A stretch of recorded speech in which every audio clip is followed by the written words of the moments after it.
মুখর পরিবেশে সারা দেশে উদযাপন করা হচ্ছে হিন্দু সম্প্রদায়ের সরস্বতী পূজা। বিদ্যার দেবীর বরণে সাজানো হয়েছে মণ্ডপ। সরস্বতী পূজার আরো খবর জানাতে এই মুহূর্তে ঢাকা বিশ্ববিদ্যালয়ের জগন্নাথ হলে আছেন সহকর্মী আয়েশা সিদ্দিক সামিয়া, বরিশালে অপূর্ব অপু এবং চট্টগ্রাম বিশ্ববিদ্যালয়ে আছেন মেহেরিন রিনি। সরাসরি প্রথমেই যাচ্ছি সামিয়ার কাছে। আজ বেলা 8:45 দেবী মাকে চক্ষুদানের মধ্য দিয়ে সরস্বতীর যে আনুষ্ঠানিকতা রয়েছে পুজোর, সেটি কিন্তু শুরু হয়েছে। আজ 10টা বাজেই কিন্তু আসলে প্রতিটা মণ্ডপেই দেবী মায়ের চক্ষুদান পর্ব শেষ হয়েছে এবং মাকে কিন্তু বরণ করা হয়েছে। আমরা দেখেছি এই ঢাকা বিশ্ববিদ্যালয়ের এই জগন্নাথ হলে কিন্তু আসলে প্রায় অর্ধশতাধিক মণ্ডপ রয়েছে এবং প্রায় প্রতিটি ডিপার্টমেন্টই কিন্তু এখানে আসলে মণ্ডপ দিয়েছে এবং আমরা ঘুরেছি মণ্ডপগুলো বেশ সুন্দর করে সজ্জিত হয়েছে। দেবী সরস্বতী যেহেতু বিদ্যার দেবী, তাই এই মণ্ডপগুলো কিন্তু আসলে বই পুস্তক দিয়ে কিন্তু সাজানো হয়েছে এবং মায়ের এক হাতে কিন্তু রয়েছে বীণা এবং এই বীণা আসলে প্রকাশ করছে সংস্কৃতিকে। এবং আমরা এখানে অনেক ভক্তদের সাথে কথা বলেছি, তারা আমাদেরকে যেটি জানিয়েছেন তাদের সন্তানকে কিন্তু তারা এখানে নিয়ে এসেছেন প্রথম পড়ালেখায় হাতেখড়ি দেওয়ার জন্য। মায়ের আশীর্বাদের মাধ্যমে কিন্তু তারা চায় তাদের সন্তান যাতে ভবিষ্যতে শিক্ষা জ্ঞান এবং জ্ঞানের আলোয় ভরে ওঠে। আমরা দেখছি সকাল থেকেই কিন্তু এখানে ভক্তরা এসে জড়ো হচ্ছেন মায়ের কাছে। তাদের একটাই দাবি, সংস্কৃতি মনা এবং যেই জ্ঞান রয়েছে সেটি যাতে তাদের মধ্যে আসলে মা আশীর্বাদ করেন, সেটি তাদের আসলে প্রত্যাশা। আমরা দেখছি বেলা বাড়ার সঙ্গে সঙ্গেই কিন্তু এখানে ভক্তদের সমাগম বেড়েছে। পুষ্পাঞ্জলি আমরা দেখেছি এবং এই পুষ্প অর্পণের মাধ্যমে কিন্তু মাকে তারা আসলে তাদের যে মনের চাওনি সেটি কিন্তু তারা আসলে জানাচ্ছেন মায়ের কাছে। এখন আমি চলে যাব আমার বরিশালে এক সহকর্মীর কাছে, সেখানে জানবো তার সরস্বতী পুজোর ঘটনাবলী। সারা দেশের ন্যায় উৎসব মুখর পরিবেশে বরিশালের সনাতন ধর্মাবলম্বীরা আজকে সরস্বতী দেবীর পূজা অর্চনা করছে। তারা বিশ্বাস করে মা সরস্বতীকে অঞ্জলি প্রদানের মধ্য দিয়ে তাদের জ্ঞান বিদ্যা বুদ্ধি এগুলো বাড়বে এবং প্রতিটি শিক্ষা প্রতিষ্ঠানেই বরিশালের আজকে এই আয়োজনটি হচ্ছে। ঘরে ঘরে তো হচ্ছেই, তার বাইরে শিক্ষা প্রতিষ্ঠানও হচ্ছে। বিশেষ করে বরিশালের ব্রজমোহন কলেজ মাঠে গত কয়েক বছরের ন্যায় ঠিক ঢাকার জগন্নাথ হলের মতো এবছরও সবগুলো ডিপার্টমেন্ট একযোগে এই পূজার মণ্ডপের আয়োজন করেছে। আলাদা অস্থায়ীভাবে পূজা মণ্ডপ করেছে। 22টি পূজা মণ্ডপ হয়েছে এবং প্রত্যেকটিতেই উপচে পড়া ভিড় আমরা লক্ষ্য করছি। সাধারণ শিক্ষার্থীরাই বিএম কলেজে তো রয়েছেই, তার পাশাপাশি অন্যান্য বিভিন্ন শিক্ষা প্রতিষ্ঠানে সনাতন ধর্মাবলম্বী শিক্ষার্থীরা এসে এখানে মা সরস্বতীর পূজা অর্চনা করছে এবং প্রত্যেকটি মণ্ডপই আলাদা আলাদা ভাবে থিম নিয়ে সাজানো হয়েছে। 22টি পূজা মণ্ডপ 22 রকম ভাবে সাজানো হয়েছে। নান্দনিক ভাবে এক একটি পূজা মণ্ডপ সাজানো হয়েছে।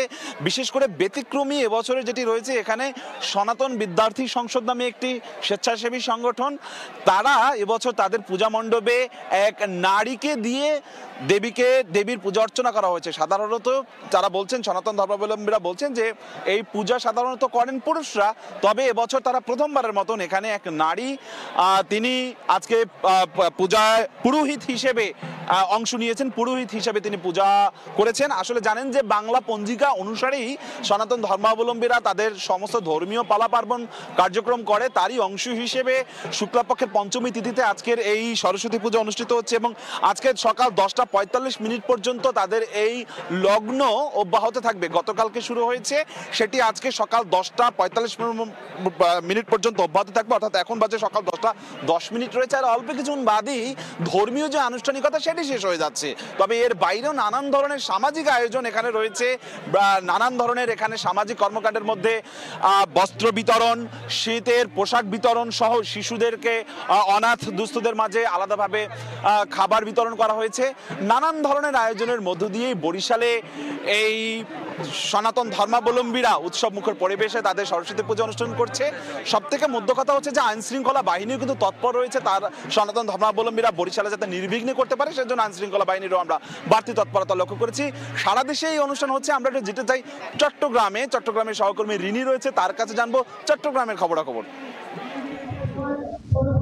ব্যাপক উৎসাহ, উদ্দীপনা ও ভক্তির সাথে সারা দেশের মতো চট্টগ্রাম বিশ্ববিদ্যালয়েও অনুষ্ঠিত হচ্ছে দেবী সরস্বতীর বন্দনা। এই মুহূর্তে আমি আছি চট্টগ্রাম বিশ্ববিদ্যালয়ের কেন্দ্রীয় মন্দিরে। এখানে সকাল 7টা থেকেই আসলে পুজো আরম্ভ হয়েছে এবং এরপরে হাতেখড়ির পরে পুষ্পাঞ্জলি শুরু হয়েছে এবং এখন পর্যন্ত সেই পুষ্পাঞ্জলি চলছে। দর্শক, আপনাদেরকে জানিয়ে রাখি যে এই বছর আসলে চট্টগ্রাম বিশ্ববিদ্যালয়ের মোট 9টি স্থানে সরস্বতী বন্দনার আয়োজন করা হয়েছে। এখানে কেন্দ্রীয় মন্দিরের পাশাপাশি আরো 8টি অনুষদে সরস্বতী পুজোর আয়োজন করা হয়েছে এবং এই আয়োজনগুলো মূলত শিক্ষার্থীরাই করে থাকে। সারা দিনব্যাপী এখানে নানা রকমের অনুষ্ঠানেরও আয়োজন করা হয়েছে। এখন পর্যন্ত পুষ্পাঞ্জলি চলছে, পরবর্তীতে হবে ধর্মীয় আলোচনা, এরপরে প্রসাদ বিতরণ, পাশাপাশি রয়েছে ভজন কীর্তন, ঢাকবাদ্য, ধুনুচি নৃত্য, সন্ধ্যারতি এবং সন্ধ্যা থেকে সাংস্কৃতিক অনুষ্ঠানেরও আয়োজন করা হয়েছে। শিক্ষার্থীরা সকলে রকম ভাবে সেজে এবং তৈরি হয়ে সরস্বতী বন্দনায় অংশ নিয়েছে। তারা সরস্বতী দেবীর কাছে নিজেদের শিক্ষা জীবনে কল্যাণ কামনার জন্য এখানে উপস্থিত হয়েছে। পাশাপাশি বিশ্ববিদ্যালয়ের আশেপাশে অন্যান্য যে লোকালয়ে রয়েছে সেখানকার যারা সনাতন ধর্মাবলম্বী রয়েছে তারাও এখানে উপস্থিত হয়েছে।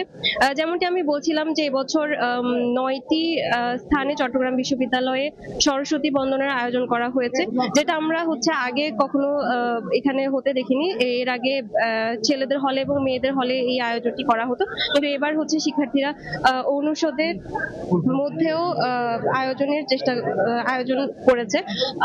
শুক্লা পঞ্চমীর পূর্ণ তিথিতে শিক্ষার্থীরা দেবী সরস্বতীর কাছে নিজেদের জ্ঞান বৃদ্ধি এবং শিক্ষা জীবনে সার্বিক উন্নতি কামনার জন্য এখানে একত্রিত হয়েছেন এবং সব মিলিয়ে এখানে একটি মিলন মেলায় পরিণত হয়েছে। এখানে শিক্ষার্থীদের পাশাপাশি এখানে যারা শিক্ষক রয়েছে তারাও এখানে উপস্থিত হয়েছেন এবং সব মিলিয়ে বিশ্ববিদ্যালয় একটি দারুণ উৎসবের আবহ সৃষ্টি হয়েছে।